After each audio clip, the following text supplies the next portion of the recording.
Dreamsnake by Vonda and McIntyre. So this is episode 66 in this series that I'm doing, where I'm reading through 140 books that Easton Press put together.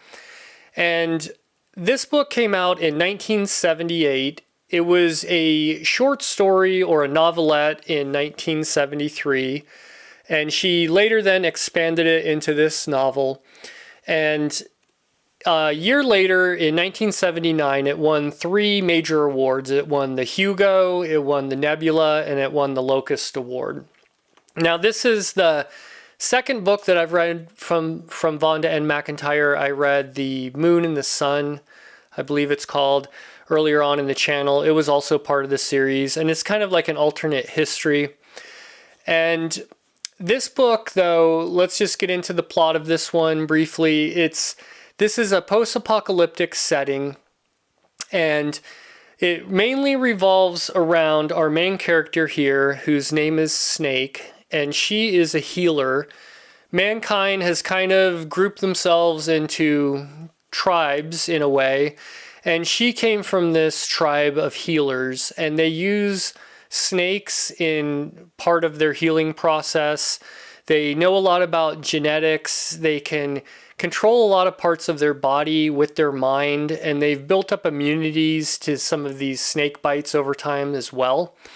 And most of them use, I believe all of them use like 3 snakes. So she carries around this satchel with 3 snakes in there. There's a cobra, there's a rattlesnake, and then there's this alien snake called a Dreamsnake that was brought down to Earth at some point by, all we know is they're called off-worlders. And so our main character, Snake, she's going to be traveling around using the art of healing to go around and just help people around in this post-apocalyptic setting of Earth. And though the way the setting is done really good. In the beginning, you just get little tidbits of what's going on and some of the dangers that are still out there. But she slowly keeps introducing more bits and pieces of this world building. And that was really fascinating. That was probably my favorite part of this book, how she built out this setting and slowly throughout the whole book gave you more and more hints of actually like what's going on.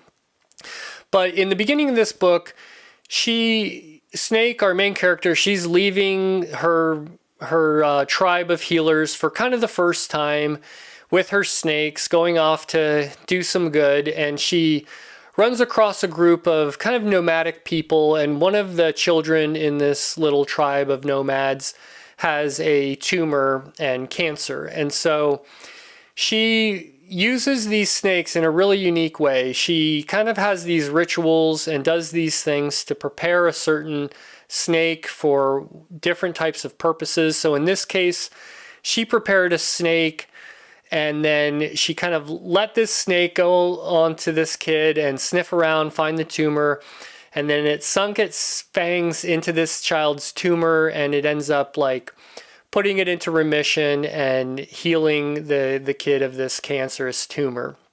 Now, during this process, she also uses this dream snake, this alien snake that is kind of used to induce dreams or give people a bit of a calm attitude or demeanor during some of these processes. And if there was a situation where someone was just going to die, she could allow this dream snake to put them in just a peaceful state of mind as they're passing away. But she uses this dream snake around the kid to kind of calm him and comfort him, and the kid takes a real liking to this dream snake. But something happens. Some of the townsfolk or the people in this nomadic tribe still don't really trust her. They're fearful of some of these snakes. And this little dream snake ends up getting killed by someone in this tribe. And now this completely devastates our main character, Snake, because these are very hard snakes to come across. They're very difficult to breed. She was able to breed some of them, and she was kind of one of the only people in her group of healers that was able to do this. And they're still trying to unlock the mysteries of these dream snakes, like where they came from, if they can get more from these off-worlders, how you could clone them, how you could breed with them, because it's kind of the bottleneck in a way for these healers. There's only so many dream snakes to go around, and you need one as part of your kit if you're going to be a healer. So this group of healers really wants more of these dream snakes, and now here she is devastated that she was sent out, and her first mission she loses kind of the most valuable thing in her kit. So she's devastated. She doesn't want to go back. She's ashamed, and she wants to try to solve some more of the mysteries of where these dream snakes came from, or how she could breed them, or get another one before she goes back empty-handed. So that kind of sets the stage for this one. All of that kind of happened in the first maybe 1/4 of the book. So after that, we get her kind of going off on some of these journeys around this post-apocalyptic world, trying to solve some of the mysteries. She runs across all kinds of interesting people, some good people, some bad people. She goes to a few of the civilizations that are trying to kind of rebuild things in a way, but everything is still set back quite a bit. There's very low technology, but humans have developed some other kind of traits, like controlling parts of their body with their mind in this setting. So this was good. I enjoyed almost every aspect of this. The strengths of this one for me is the way she did the world building and how she wrote this post-apocalyptic setting. I think that was really good. And it always kind of kept you wanting more, and she would just slowly feed you little more tidbits of how this world is functioning, and the dangers of this world, and the tribal groups in this world. It was done very well. That was probably my favorite part of this book. The plot was really good. It always kept you guessing. You thought it was going to be predictable. You knew what she was going to do, and then something would happen, and the plot would take a U-turn. So that was always kind of keeping me on my toes, never knowing where she was going to go with it. Now, a few of the negatives, I guess I would say. One is the ending to this one. There was a lot of mystery around these dream snakes and who these off-worlders are, and some of that was sort of solved a little bit, but it still left me wanting a lot more. And of course, you can make up kind of your own theories about what was going on, but I'll just say she doesn't completely flesh everything out in this one.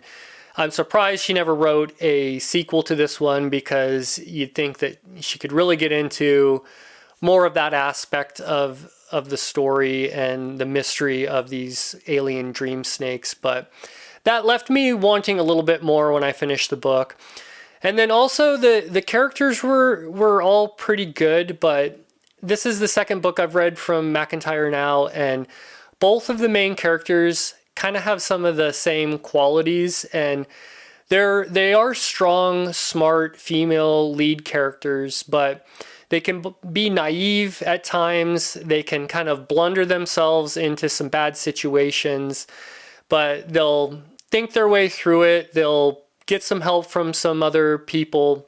Maybe a little luck will play in to get out of these binds, but you know, these naive characters can be a little frustrating at times, I guess. Sometimes you're kind of rolling your eyes, but I still think it was done really well, and I don't think it's anything that would like prevent me from recommending this book to anybody.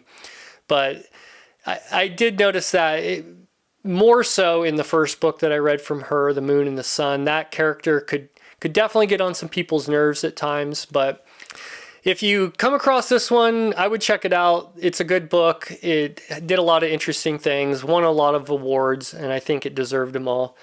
So next up, I'm reading The Skylark of Space by E.E. Doc Smith and Lee Hawkins Garby. So just look for that one coming out next, and once again, thanks for watching.